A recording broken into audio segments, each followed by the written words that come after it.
Okey, hai. Assalamualaikum semua pelajar. Okey, cikgu harap kamu berada dalam sihat dan sejahtera, berada di rumah. Okey, so bersama kita lagi iaitu bersama dengan saya iaitu Cikgu Khairi dalam pembelajaran secara maya.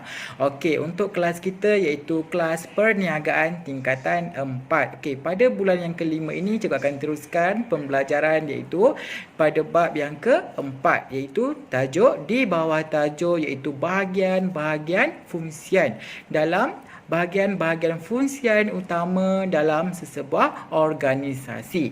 Okey, so macam biasa, kita akan terangkan iaitu kaedah pembelajaran secara maya. Okey, so kaedah dia yang pertama ialah kamu akan diberikan satu video ringkas yang berkaitan dengan topik pembelajaran. Yang kedua ialah selepas itu, sebaran persoalan atau pertanyaan, kamu boleh tanya dalam grup WhatsApp yang telah disediakan.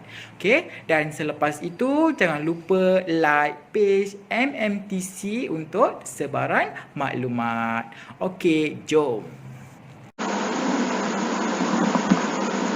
Okey, baiklah kelas untuk pembelajaran pada bulan Mei ini untuk subjek perniagaan tingkatan 4.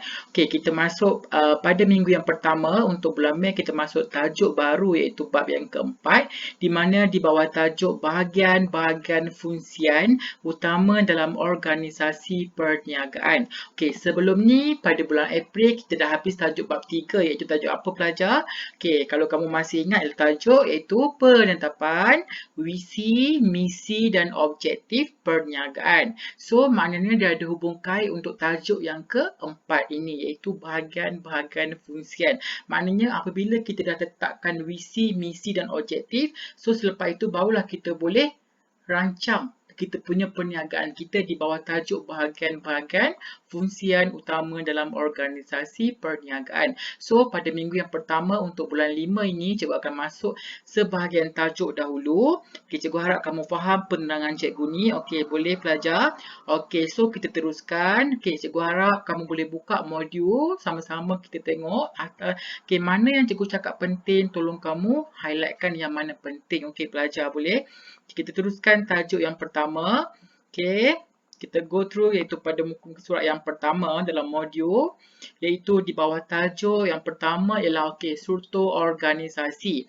Cikgu highlight kat sini tajuk yang pertama cikgu akan terangkan iaitu tajuk ialah tajuk apa? Ni.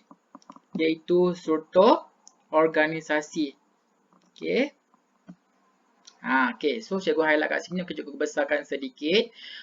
So cikgu akan terangkan kat sini ialah struktur organisasi.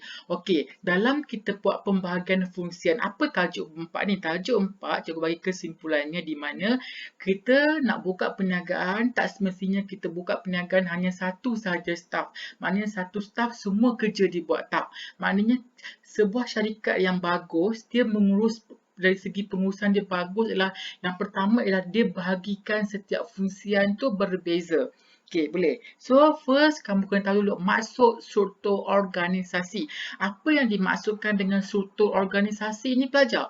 Kita pergi. Cikgu akan terangkan secara detail. Struktur organisasi perniagaan merupakan susunan dan hubungan antara setiap bahagian fungsian yang terdapat dalam sesebuah organisasi perniagaan. Itu merupakan struktur organisasi. So sudah kata kat sini ialah struktur organisasi perniagaan merupakan susunan dan hubungan. Cikgu highlight kat sini. Kat sini dia kata, cikgu highlightkan kat sini, dia kata yang pertama ialah susunan. Susunan dan hubungan. Dia ada link dia. Struktur organisasi merupakan perniagaan, merupakan susunan dan hubungan antara setiap bahagian fungsian. Itu merupakan struktur organisasi. Soalan ni selalu dia tanya. Dia tanya dalam peperiksaan, dalam kertas 1. Apa yang dimaksudkan dengan struktur organisasi? So ingat kat sini ialah dia merupakan susunan dan hubungan antara pembahagian kita nak buat department tu nanti. Boleh. Ni bahagian fungsian yang terdapat dalam sesebuah organisasi perniagaan. Boleh. Nombor 2 dia kata struktur organisasi dibahagikan mengikut bahagian fungsian, supaya setiap ahli dalam organisasi, dia kata kat sini ialah Okay, kita tengok nombor 2, dia kata kat sini, struktur organisasi dibahagikan mengikut bahagian fungsian supaya setiap ahli dapat maknanya kata setiap ahli dalam organisasi dia mengetahui, mengetahui apa? Okay, kat sini dia kata, mengetahui kedudukan, tanggungjawab dan spesifikasi tugas. Itu merupakan struktur organisasi. Maknanya kat sini dia kata, dia tahu, maknanya setiap bahagian tu ada tugas dia masing-masing. Maknanya setiap orang tahu. Dengan adanya struktur organisasi ni, setiap satu tahu tugas dia apa. Contohnya dia department account, department kewangan. Apa tugas dia? Dia tahu.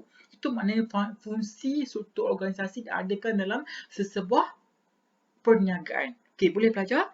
Okey, so agar dapat mencapai apa? So dia kata dia ada link tajuk pembelajaran pada bulan lepas iaitu visi, misi dan objektif. So maknanya untuk mencapai lah apa yang kamu nyatakan dalam visi, misi dan objektif tersebut. Okey, boleh pelajar. Okey, kita pergi kepada yang ketiga. Cara organisasi merujuk kepada struktur organisasi yang dipamerkan dalam bentuk hierarki. Okey, so maknanya cara organisasinya ditunjukkan secara hierarki lah. Maknanya kita bermula daripada pangkat atas siapa, bawah lah sekali lah pekerja biasa. Itu merupakan struktur organisasi lah. Ataupun kita panggil carta organisasi pun boleh juga. Okey, pelajar. Contoh dalam kelas kamu lah. Kan dalam kelas kamu ada carta organisasi betul. Siapa guru kelas, siapa ketua kelas, siapa yang itu merupakan carta organisasi lah. Okey, boleh? Itu contoh lah. Contoh. Okey, boleh. Okey, so boleh jelas kita merupakan struktur organisasi. Kita pergi lagi. Okey, nombor 4. Okey, carta organisasi dia menggambarkan aspek penting iaitu yang pertama ialah ni. Yang pertama ialah dari segi pembahagian kerja. Okey, ingat pelajar. Okey, yang pertama ialah segi pembahagian kerja. Maksudnya kat sini ialah kita tahu tugas kita apa. Okey, boleh? Okey, dari segi aspek pembahagian kerja, pengagihan tugas dan tanggungjawab dalam organisasi berdasarkan jawatan yang dipeganglah. Contohnya kamu ketua kelas. Apa yang peranan kamu sebagai ketua kelas? Kamu kena buat apa? Itu maksudnya dari segi pembahagian tugas. Maknanya pangkat berbeza dengan tugas. Betul? Okey. Okey, yang kedua ialah hubungan. Okey, kamu tengok yang kedua. Hubungan antara ketua dengan pekerja. Hubungan macam mana? Ketua mempunyai kuasa mengarah kepada pekerja bawahan dan pekerja bawahan melaksanakan tugas yang telah diarahkan. Itu hubungan antara ketua dengan pekerja. So maknanya nama pun ketua dia kena arah. Contohnya ketua kelas kamu. Ketua kelas kamu kata, okey saya nak semua kelas tolong bersihkan kelas hari ni. So maknanya kamu kena bersihkan kelas lah. So maknanya ikut arahan ketua barulah kita rasa macam kita sama-sama menghormati lah. Okey, boleh itu tanggungjawab dia. Itu maknanya kita ada sifat tanggungjawab antara satu sama lain. Okey, boleh? Okey, seterusnya. Okey, jenis tugas. Okey, so seterusnya kita pergi kepada jenis tugas. Ni.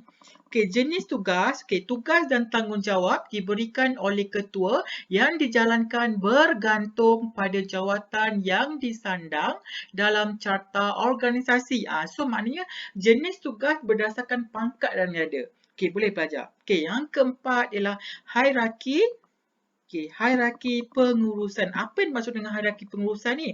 Okey, hierarki pengurusan merupakan tahap pengurusan mempunyai 3 peringkat iaitu, okey, so dalam pengurusan ada 3 peringkat Okay, yang pertama ialah kami ingat pengurusan atasan, yang kedua ialah pengurusan pertengahan, okay, yang ketiga ialah pengurusan bawahan. So kami ingat hierarki pengurusan dia ada 3 level. Okay, level yang pertama ialah pengurusan atasan, maknanya pangkat besar-besar lah, contohnya pegawai.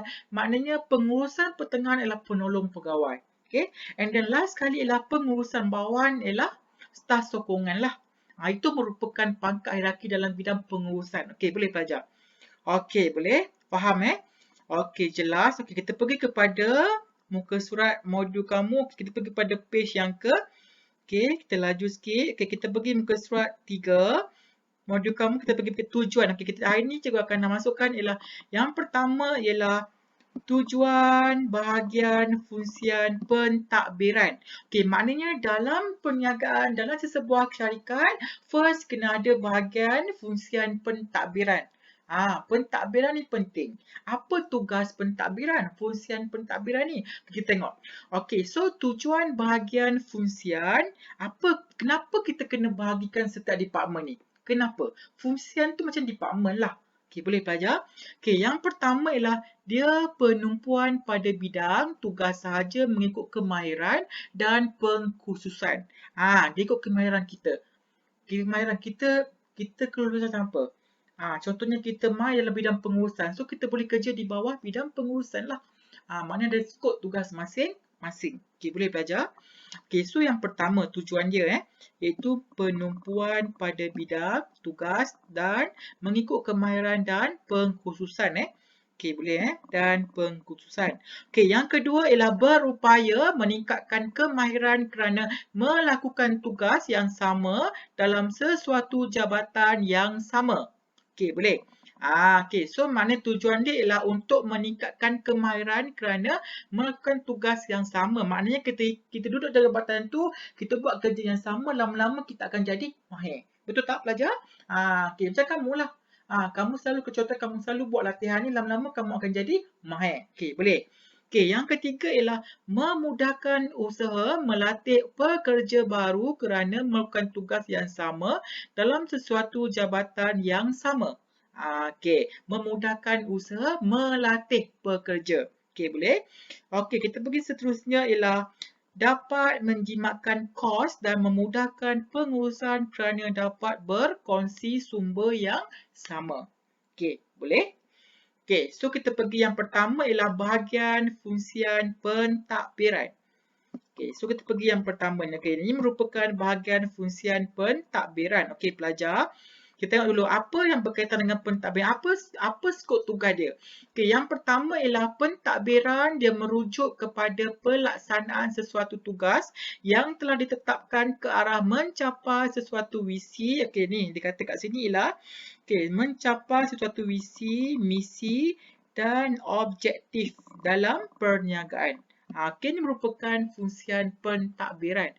Okey, nombor 2, tujuan bahagian fungsian adalah untuk proses sokongan agar semua aktiviti dalam perniagaan berjalan dengan lancar. Okey, boleh? Okey, seterusnya ialah peranan bahagian fungsian pentadbiran ialah ni peranan dia selalu dia tanya, so kamu highlight kat sini menjalankan apa? Menjalankan urusan dan organisasi seperti mengurus, menerima dan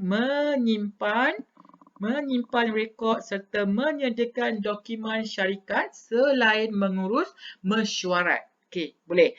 So maknanya kat sini cikgu akan simpulkan kat sini untuk bahagian pentadbiran dia uruskan bahagian pengurusan. Contohnya buat surat, apa-apa berkaitan dengan pengurusan lah. Kita kena buat dari segi record file semua itu merupakan bahagian pengurusan, pentadbiran. Okey, boleh. Okey, boleh pelajar? Boleh? Okey, so kita pergi satu lagi. Okey, yang tu kamu dah faham dah. Okey, satu lagi saya terang iaitu bahagian fungsian. Okey, kita pergi yang seterusnya ialah bahagian iaitu sumber manusia. Okey. Okey, tujuan bahagian fungsian pengurusan sumber manusia. Okey, yang pertama tadi ialah fungsian pentadbiran. Sekarang ni ialah fungsian pengurusan sumber manusia. Okey, dalam pengurusan sumber manusia, kamu akan belajar iaitu dalam bidang contohnya kamu nak skop kerja kamu ialah yang pertama ialah pengurusan sumber manusia dan merujuk kepada aktiviti perancangan sumber manusia. Cikgu highlight kat sini ialah perancangan sumber manusia.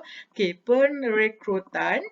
Perekrutan ni macam kita buat pengambilan pekerja baru. Kita buat pemilihan. Itu maksudnya itu tugas bidang sumber manusia. Penilaian prestasi dan juga kebajikan masyarakat. Itu bidang tugas sumber manusia. Maknanya dia menjaga kebajikan pekerja. Tujuannya ialah untuk memastikan organisasi mempunyai keperluan manusia yang mencukupi, membangunkan sumber manusia yang berdaya saing serta memastikan tenaga kerja kekal dalam organisasi dengan mengamalkan, mengamalkan apa? Okey, tengok kat sini pelajar. Dia kata kat sini lah, dengan mengamalkan pembayaran gaji dan upah yang kompetitif selain memberikan motivasi agar produktiviti pekerja terus meningkat. Okey, maknanya dia jaga kebajikan pekerja lah. Maknanya sumber manusia ni, pegawai sumber manusia dia menjaga kebajikan pekerja. Dari segi gaji, bayar sepenuhnya. Okey, boleh pelajar? Okey, itu sahaja untuk bahagian sumber manusia. Kemudian yang ketiga ialah, okey, bahagian fungsian sumber manusia dia memainkan 4 peranan utama. So, kamu kena ingat ni peranan dia. Okey, yang pertama, cikgu highlight kat sini, peranan yang pertama ialah perancangan sumber manusia. Apa dia rancang? Okey, yang pertama ialah proses pengambilan pekerja atau staf membentuk polisi berkaitan dengan pembangunan kerjaya pekerja. Okey, boleh pelajar. Okey, yang kedua ialah latihan dan pembangunan. Okey, sumber manusia juga dia akan membuat latihan dan juga pembangunan. Okey, yang ketiga ialah dia buat apa? Okey, yang ketiga ialah dia akan membuat penghormatan pekerja dan kebajikan. Okey, ini yang ketiga. Manakala yang keempat ialah dia membuat perhubungan industri, iaitu membantu menyelesaikan sebarang pertikaian semasa proses perundingan sedang dijalankan. Okey, pelajar boleh faham? Okey, so untuk kelas hari ini cikgu akan stop kat sini dahulu, iaitu last ialah fungsian sumber manusia. So, minggu depan cikgu akan masuk fungsian lain pula. Okey, boleh pelajar? Okey, so cikgu harap kamu faham atas penerangan cikgu ni. So, selepas kamu melihat video ini, cikgu harap kamu jawab soalan di sebelahnya dalam modul tersebut. Dan sebarang persoalan kamu boleh tanya cikgu dalam grup WhatsApp. Okey, so cikgu akan menjawab persoalan kamu. Okey, pelajar boleh? Okey, so kita jumpa lagi minggu hadapan. Okey, Assalamualaikum.